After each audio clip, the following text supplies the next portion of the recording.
ఆవకాయ మన అందరిది, గోంగూర పచ్చడి మనదేలే.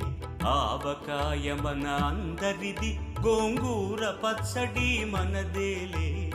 ఎందుకు పిజ్జాలెందుకు బర్గర్లెందుకు పాస్తాలింకెందుకులే. ఎందుకు పిజ్జాలెందుకు బర్గర్లెందుకు పాస్తాలింకెందుకులే. ఆవకాయ మన అందరిది, గోంగూర పచ్చడి మనదేలే.